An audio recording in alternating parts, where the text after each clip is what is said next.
बिस्मिल्लाहिर्रहमानिर्रहीम। हमारे आज के सबक का उन्वान है हम्द, जिसके शायर माहिरुल कादरी साहब हैं और इस नज़्म का इंतखाब मजमूए नज़्म व नसर बराए जमात 12वीं से किया गया है। नज़्म की वजाहत से पहले आइए हम्द की तारीफ देखते हैं। अरबी में हम्द के मानी है सनाए जमील, यानी अच्छी सिफतें बयान करना, तारीफ करना। अल्लाह ताला की तारीफ में कही जाने वाली नज़्म को हम्द कहते हैं। हम्द, नात और हिकमत पर मबनी अशार ना सिर्फ जायज़ बल्कि बाइस रहमत व बरकत भी होते हैं। आइए हम्द की तशरीहात का जायजा लेते हैं। खालिक भी, कारसाज भी, परवरदिगार भी, वो जिसकी ज़ात पर्दा कुशा पर्दादार भी। खालिक से मुराद पैदा करने वाला, कारसाज से मुराद काम बनाने वाला, परवरदिगार से मुराद पालने वाला, पर्दा कुशा पर्दे दूर करने वाला और पर्देदार पर्दे रखने वाला। इस शेर में अल्लाह की तौहीद और उसकी लामुतनाही कुव्वत का तज़किरा करते हुए उसकी मोहब्बत में डूबे हुए अंदाज में शायर का कहना है कि हर बेजान जिस्म में रूह फूंक कर जिंदा करने वाला, बिगड़े कामों को बनाने वाला और पालनहार हमारा पाक परवरदिगार अल्लाह ही तो है। उसकी ज़ात ही तो है जो ज़ाहिरी आंखों से मुजस्सम नजर नहीं आती, मगर उसका जलवा हर एक चीज में अया है। जिक्र खुदाए पाक जो है जल्ल शानहू, तस्कीने रूह भी है दिलों का करार भी। तस्कीने रूह से मुराद है रूह का सुकून और दिलों का करार यानी कि दिलों का चैन। कुरान पाक में अल्लाह ताला इरशाद फरमाता है, अला बिज़िक्रिल्लाहि तत्मइन्नुल कुलूब, यानी कि अल्लाह की याद दिलों की राहत और सुकून का मौजब बनती है। इसी बात की तरफ इशारा करते हुए शायर का कहना है कि अल्लाह सुब्हानहू का जिक्र दिलों का चैन और रूहों का आराम है।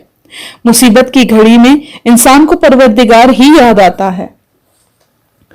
सब हैं उसी के हुक्म से, दिन हो के रात हो, शामे खिजा उसी की है, सुबह बहार भी। दिन और रात के आने जाने और मौसमों के बदलने में अल्लाह की कुदरत की निशानियां हैं। मुरत्तब निज़ाम कायनात इस बात का शाहिद है कि इस दुनिया को चलाने वाला, बेहिसाब कुव्वत और कुदरत का मालिक अल्लाह ताला ही है। दुनिया का हर नजारा उसके कुन का मुंतजिर है। इस शेर में सनत तजाद का इस्तेमाल किया गया है, दिन और रात, खिजा और बहार।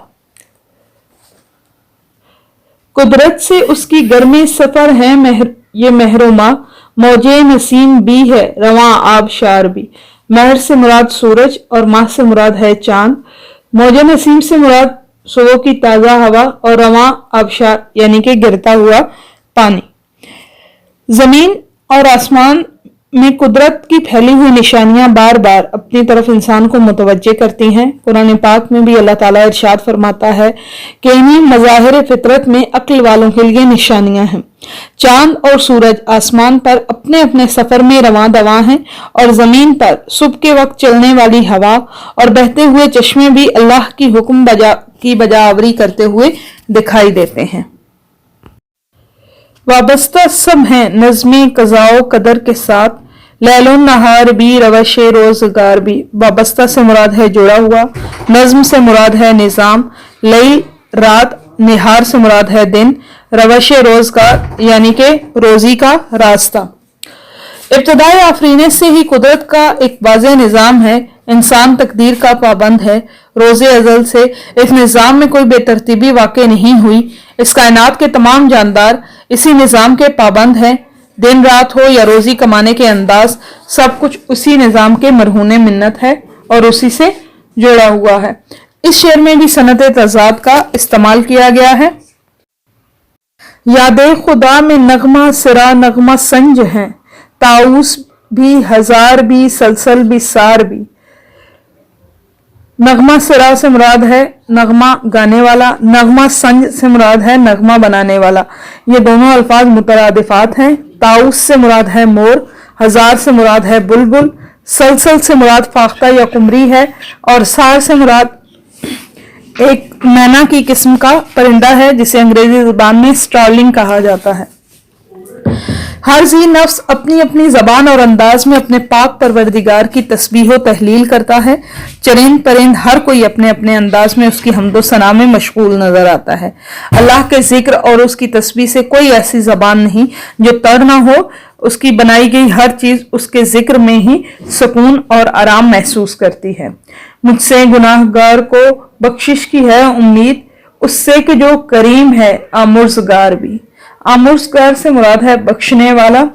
آخری شعر میں شاعر پروردگار غفور الرحیم کے حضور اپنی درخواست پیش کرتے ہوئے کہتے ہیں کہ میں اپنے پروردگار سے معافی کا خواستگار ہوں اور اس بات کی پختہ امید لیے ہوئے ہوں کہ وہ رحیم اور کریم مجھے بخش دے گا، میری توبہ قبول فرمائے گا، اور پروردگار گناہ گاروں کی امید نہیں بلکہ ان کا یقین ہے۔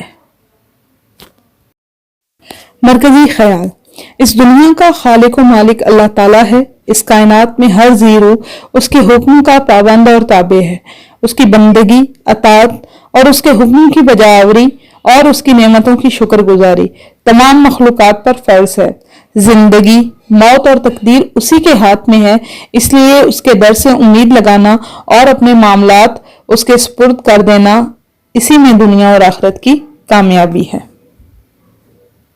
ماہر القادری کے حالات زندگی: ماہر القادری کا اصل نام منظور حسین ہے۔ مدحیہ کلام میں سب سے زیادہ شہرت ان کے لکھے ہوئے سلام کو حاصل ہوئی، جو منظر عام پر آتے ہی کلاسک کا حصہ بن گیا۔ انہوں نے عملی زندگی کا آغاز حیدرآباد دکن سے کیا، پھر بجنور چلے گئے جہاں مدینہ بجنور اور غنچہ کے مدیر رہے۔ زندگی کا بڑا حصہ حیدرآباد دکن، دلی اور بمبئی میں گزارا، اور پھر ان کا مستقل قیام کراچی میں رہا۔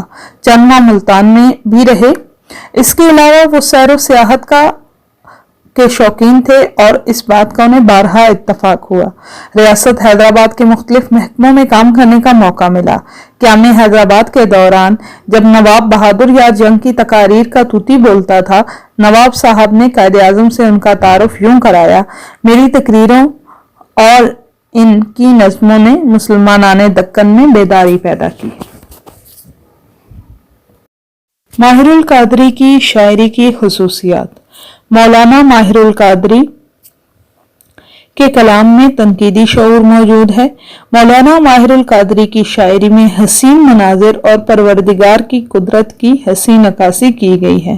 مذہب سے گہرا لگاؤ ان کے حمدیہ اور نعتیہ کلام کا بنیادی جز رہا ہے۔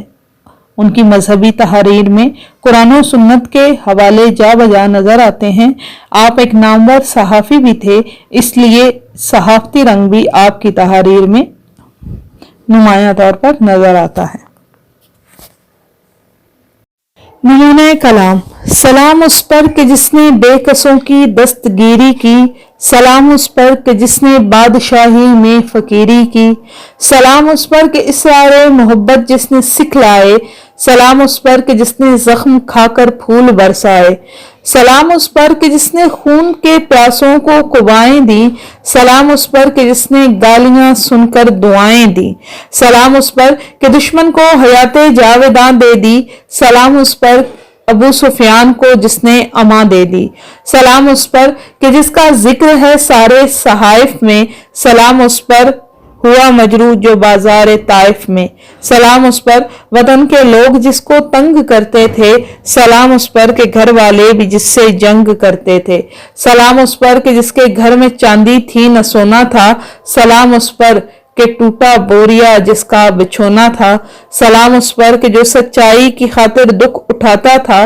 سلام اس پر جو بھوکا رہ کے اوروں کو کھلاتا تھا، سلام اس پر کہ جس کے نام لیوا ہر زمانے میں بڑھا دیتے ہیں ٹکڑا سر فروشی کے فسانے میں، سلام اس ذات پر جس کے یہ پرشاں حال دیوانے سنا سکتے ہیں جب اب بھی خالد و حیدر کے افسانے، درود اس پر کہ جس کی بزم میں قسمت نہیں سوتی، درود اس پر کہ جس کے ذکر سے سیری نہیں ہوتی، درود اس پر کہ جس کے تذکرے ہیں پاک بازوں میں، درود اس پر کہ جس کا نام لیتے ہیں نمازوں میں، درود اس پر جسے شمع شبستان ازل کہیے، درود اس ذات پر فخر بنی آدم جسے کہیے۔ آپ کی سماعتوں کا بے حد شکریہ۔